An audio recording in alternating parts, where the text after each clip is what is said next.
was calibrated, it was graduated, and it was proportionate. Thank you.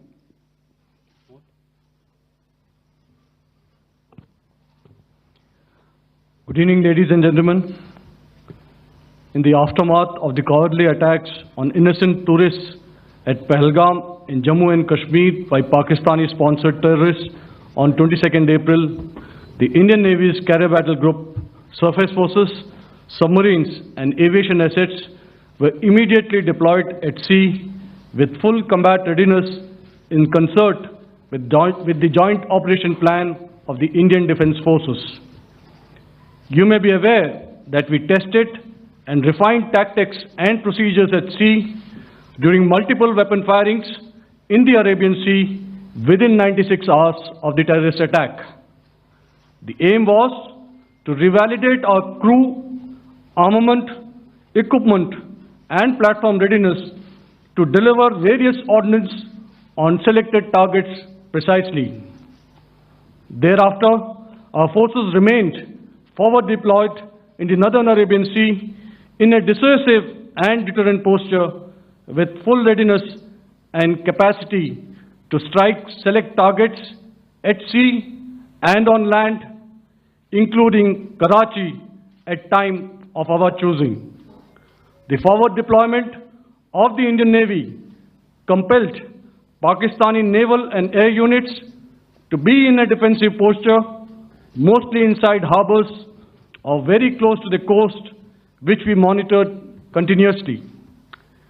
The Indian Navy maintained seamless maritime domain awareness throughout the duration and was entirely aware of the location and movement of Pakistani units. In effect, we had and continue to have good battle space transparency using our maritime domain awareness grid. As you are aware, our response has been measured, proportionate, non-escalatory, and responsible from day one. Accordingly, the calibrated approach considered all options, including the ability of the Indian Navy for offensive action from and at sea. As part of this escalation control mechanism, the application of force by the Navy was planned in a synchronized manner in coordination with the Army and Air Force, the highlight being teams from the three services working closely in an integrated manner. Along with the kinetic actions by the Indian Army and Indian Air Force, the overwhelming operational edge of Indian Navy at sea contributed towards Pakistan's urgent request for a ceasefire yesterday. As we speak, Indian Navy remains deployed at sea in a credible deterrent posture to respond decisively to any inimical action by Pakistan or Pakistan-based terrorists. Thank you. Samno Varna, Jai Hind. Now I'll hand over to Director General Military Operations for further proceedings. Ladies and gentlemen, on the 10th of May, in the morning, even as we were getting into a huddle to wargame the events of the previous night, a routine exercise, I received a message on hotline from my counterpart in Pakistan seeking my willingness to communicate. Since our initial aim was to strike at terror camps and all our actions in the subsequent days were in response to the intrusions and violations by the Pakistan Air Force and its army, it was decided that I would indeed speak with my counterpart. You are already aware, I've seen it being covered on national television, that my communication with the Pak DGMO was conducted at 15:35 hours yesterday and resulted in cessation of cross-border firing and air intrusions by either side with effect from 1700 hours 10th of May, after he proposed that we cease hostilities. We also decided to further speak on the 12th of May, that's tomorrow, at 1200 hours, to discuss the modalities that would enable the longevity of this understanding. However, disappointingly, and must I add, expectedly, it took only a couple of hours for the Pakistan Army to violate these arrangements by cross-border and across the line of control firing, followed by drone intrusions across the expanse of the Western Front through last night and in the early hours of the morning today. These violations were responded to robustly and dealt with as they must be. Limited period offer at bhimagold.com. Enjoy 0% making charges. Available exclusively at bhimagold.com. TNC applies.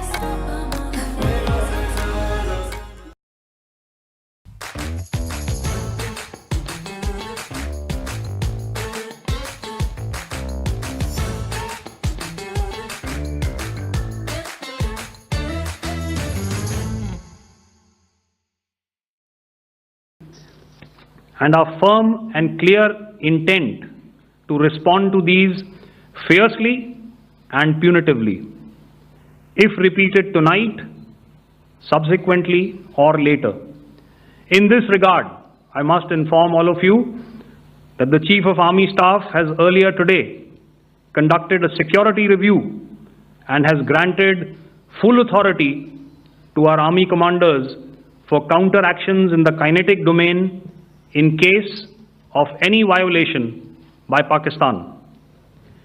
In the end, I pay my solemn homage to my 5 fallen colleagues and brothers from the armed forces and civilians who have tragically lost their lives in Operation Sindoor. Our hearts go out to the bereaved families, and we express our solidarity to them in this lifetime and beyond, at this grave juncture in their lives. Their sacrifices shall always be remembered and spoken of in glowing terms by a grateful nation. We have thus far, ladies and gentlemen, exercised, and my colleague Pramod highlighted this, immense restraint, and our actions have been focused, measured, and non-escalatory. However, any threat to the sovereignty, territorial integrity, and safety of our citizens will be met with decisive force. Jai Hind. Okay, ladies and gentlemen, we are now open for questions. All right, now since I would not know all of you, I would expect you to please raise the placard or your hand, and once I indicate, I expect you to please give out your name and the media group that you belong to. Keep your questions short so that we can take as many questions as possible. Also, ladies and gentlemen, kindly bear in mind that confidential aspects may not be answered by the 3 DGMOs. Right. I've got a lot of hands there. Let me start from the left. Left foot always in front when we start marching. So here we have to the left, okay. Yeah, 238. Hello, so this is Manas Pratimugyan from PTI, Press Trust of India. So the understanding that was reached yesterday on stopping the military operations and actions, was it for just 3 days? And what would be the cost escalation if there is violation of this understanding by the Pakistani side? And my subsequent question would be that we have a kind of ceasefire agreement with Pakistan that was finalized in 2003. So will there be some kind of similarities in frameworks between the two kind of understandings, 2003 ceasefire agreement and the current understanding on stopping military operations? And again, what are the cost that will be incurring on Pakistan if Pakistan again resorts to this kind of terrorist activities, because we have made it very clear that the cost will be very high. So I would like to have your thoughts on it. Okay, so I'll answer the latter part of the question first. I also want to add that while the initial ceasefire agreement, as you correctly pointed out, is of the 2003 vintage, but I must remind you that in 2021, in the month of February, and this was then when the crisis in eastern Ladakh was also on, the two DGMOs had spoken and arrived at a ceasefire understanding that lasted right up until this unfortunate attack at Pahalgam. Once our Foreign Secretary had announced the decisions of the CCS in the immediate wake of that attack, he had announced certain measures, and then of course Pakistan had in turn made its own announcements. Since then, there have been certain violations of this ceasefire understanding, and of course after the 7th of May, like I pointed out during my statement, that there have been numerous violations on the line of control especially, and of course along the international boundary by the Pakistan Army and the Pakistan Air Force. This understanding that we spoke about yesterday, no, it was not for 3 days. It was first to stop aggressive and hostile activities immediately, let that order and direction settle down for about 36 hours, and thereafter discuss modalities, like I said, to ensure its longevity. That is tomorrow on the 12th of May.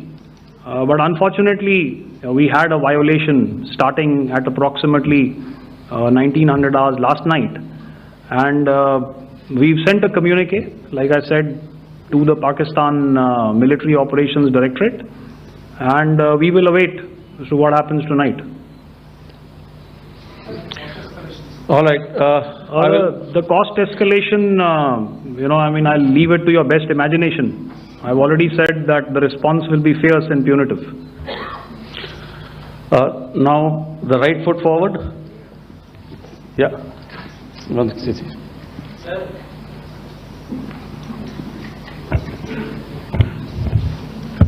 Sir, I am Ajit Dubey from ANI, sir.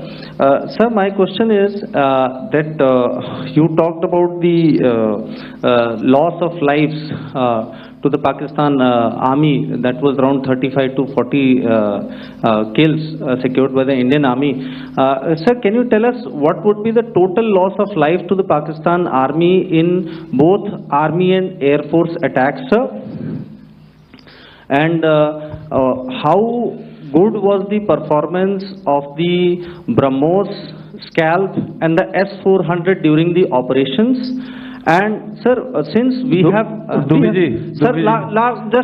one no line, multiple sir. questions, please. Sir, all right. and since sir, we have achieved such a spectacular, we have made good achievements in this entire operation, can we say that we have emerged victorious, or we have a big upper hand over the Pakistanis in this entire conflict? Thank you very much, sir. So I'll answer the question about the loss of lives on the other side. Of course, there are various means to ascertain that number. There is information from various agencies that come in. There are, of course, on the line of control, other ways to find out as to what has been the effect of what you are doing there in ceasefire violations. So therefore, I mentioned 35 to 40 on the line of control, and please remember that once Operation Sindoor was launched, the responses of the Pakistan Army were also on Indian Army or the Indian Armed Forces infrastructure. Let me put it that way. So that's why I did not cover casualties of the Pakistan Army, at least in the initial phases of battle, because those were not our targets. Our targets were terror oriented, and of course later, once they launched air intrusions and air operations on our infrastructure, We've used heavier weapons, and of course there would have been casualties, but those are still being assessed. The effects of the weapons that you mentioned, I will request Air Marshal Bharti to apprise all of you about those. Good evening, Mr. Sujit. How are you? Ajit. Okay, we're meeting after some time. I never mentioned about any of the weapons that we used. Check. Okay. What I was saying, that I never mentioned of any of the weapons, the caliber that we used. All right. So we'll leave it at that. Those are matters of operational details which I would not like to go into. But suffice to say that whatever methods and whatever means we have chosen, it had the desired effects on the enemy targets. How many casualties? How many injuries? Well, to start with, our aim was not to inflict casualties, but in case there have been, it is for them to count. Our job is to hit the target, not to count the body bags. And the last part of your question, I wonder if you read out the tweet on ADG PI at midnight once we'd done what we had to in Operation Sindoor. And that's credit to my friend here on the left. Justice has been served, Ajit. That is all that I will say. Ajit, I'll request you to, refrain putting words into his mouth. All right. Yeah, I'll come back to the left. 147. Sorry, 47. No, one word. 47. Did I see it here or? Yeah. Good evening, gentlemen. Sorry, 147. I saw it there. Sorry. Yeah. Since I've already said 147. Start, please. Hi sir, good evening. This is Shivam Patel from Reuters News Agency. Thank you for giving me the opportunity.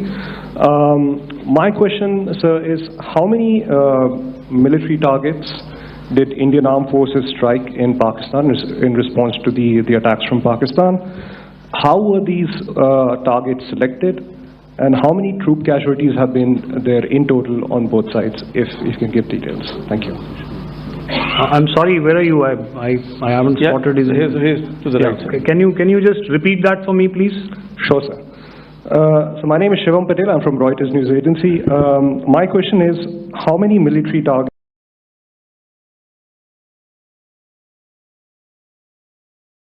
We have land rights, we have water rights, and then we have Wonder Splash. Macha, it's like dancing in the first rain, except it's not rain. But you can dance if you want to, as long as you're seated. Wonder Splash. Get mind blown at Wonderla. Book now at wonderla.com. Yeah, I think it's amply clear to everybody here that the Pakistan army has not crossed the international boundary, neither in the plain sector nor on the line of control. So the intrusions have been in the air.